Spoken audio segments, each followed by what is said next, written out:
is 7 News. Tonight, a dramatic arrest over a suspicious death in Mandurah. Angelina Jolie's brave decision to have both breasts removed to prevent cancer. And an architect's warning decades before a toddler death on Rottnest. From the studios of 7 Perth, Susanna Carr and Rick Arden. Good evening. Those reports soon, but we start with details of the federal budget. It's come with some pain for families, with the popular baby bonus scrapped and replaced with much lower payments. There are other cuts too, which Wayne Swan says are necessary for challenging times. Mark Riley reports. And Mark Riley joins us now from Canberra. Mark, what's been the early reaction? Well, Susanna, from a government that's known for a surplus of promises and a deficit of delivery, there's quite a deal of surprise in Canberra tonight that it is now predicting another surplus in 4 years' time, and also surprised that it's cut so deeply, particularly axing the baby bonus. That has surprised a lot of people. It is a tough budget for tough times, but a lot of that has been brought on by the government itself, Susanna. Mark, and what's in there for WA? Will the state government's transport plans get the money that Colin Barnett asked for? Well, there's quite a bit of money in there for transport, Susanna. $500 million for a public transport plan in Perth, money for the Swan Valley bypass and a couple of other major road projects. So there is some money there. Is it enough? We'll hear from the Premier tomorrow about that. Thanks very much, Mark. And David Koch will help make sense of the federal budget and what it means to you tomorrow morning on Sunrise. But as we go to air tonight, no one's been charged over the death of 46-year-old Ilario Maiolo. Mr Maiolo was on his daily walk when he was attacked, a few blocks from where he lived with his wife. Angelina Jolie has revealed she's undergone a double mastectomy to prevent breast cancer, a disease that killed her mother. The Hollywood superstar chose to tell the world, hoping to empower other women who are faced with the same dilemma.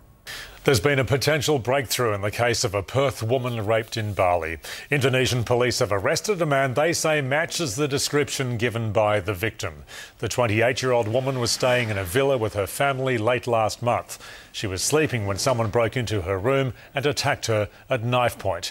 Police allege the man in custody is part of a gang behind a number of robberies in Bali. An inquest has heard the structural safety of cottages on Rottnest Island was questioned decades before a toddler was crushed by a pillar and killed.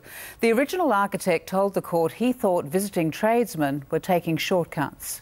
A second man has been jailed over the hit-and-run death of a cyclist in Cottesloe. Tim Anderson died in March last year when he was hit by a car. Ross Thomas Murray was behind the wheel. Sean James Smith helped Murray flee the scene of the crash. A judge today said the fact Smith didn't return to help the victim was callous and lacked basic humanity. It should have been manslaughter, or at the very least he should have been charged with offences related to drink driving and to speeding. Sean Smith was jailed for 20 months. He'll be eligible to apply for parole in 10. Premier Colin Barnett has been accused of conning the public over some major promises made during the state election 2 months ago. The claim comes as the government threatens major cuts in coming months. Jeff Parry reports. Another Perth ATM has been attacked. The ANZ ATM at Murdoch University was damaged sometime today. 3 ATMs were damaged in Garden City, Coburn and Southlake on Sunday morning. Police believe a gang used a crowbar in the attempted robberies. The thieves failed to get away with any cash. Struggling farmers have taken their fight for financial help directly to the Premier. They dumped 10 tonnes of grain outside Colin Barnett's city office and warned worse is to come if the government doesn't help keep farmers on the land. Alexis Donkin reports. A family pet set alight in an attempt to extort money. That's next. Plus traffic tragedy. Another motorcyclist killed on our roads. And fighting back, how Perth students are learning to beat the bullies. In 7's Money Watch, the share market has closed marginally higher ahead of tonight's budget. The ASX 200 closed up 11 points. The big four banks had a mixed day. The Commonwealth was the only major to post a rise. BHP Billiton added 12 cents, while Rio Tinto slipped 4 cents. One Australian dollar remains just below 100 US cents and is buying $1.20 New Zealand. A man has been killed during a high-speed motorcycle crash in Perth's southeast. The 30-year-old rider's legs and an arm were severed when his bike collided with a power pole early this morning in Wharton Road in Harrisdale. Police say the motorcycle was used by bikies, but the rider was not a member of any gang. A warning about our next story tonight. It contains pictures some viewers may find distressing. It's about a Siamese cat who was doused in kerosene and set alight in Melbourne. The cat was badly burnt on her face, ears, legs and stomach and had several teeth knocked out. 6-year-old Luna's owners believe she was stolen and tortured in an attempt to extort money. She should make a full recovery, that's the good news. The local community is helping raise money for Luna's treatment. Perth students are taking workshops to learn how to beat bullies. Dana Kerford is a Canadian expert who specialises in helping young girls stand up for themselves using some very simple yet vital tips. Kate Smithers reports.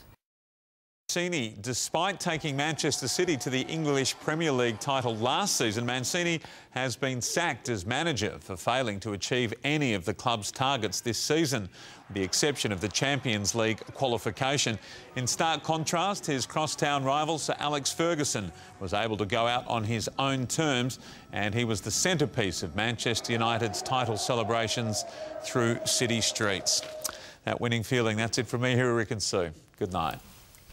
Thanks, Baz. After the break, where you can find Perth's cheapest petrol. And Angela's here with the forecast.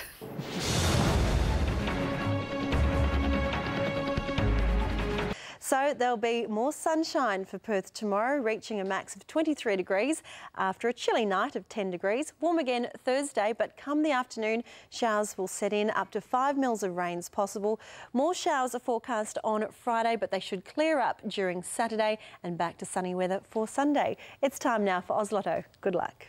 And on this Tuesday night, that's all from the 7 Newsroom for now. We'll have updates throughout the evening. That is Monica and Today Tonight.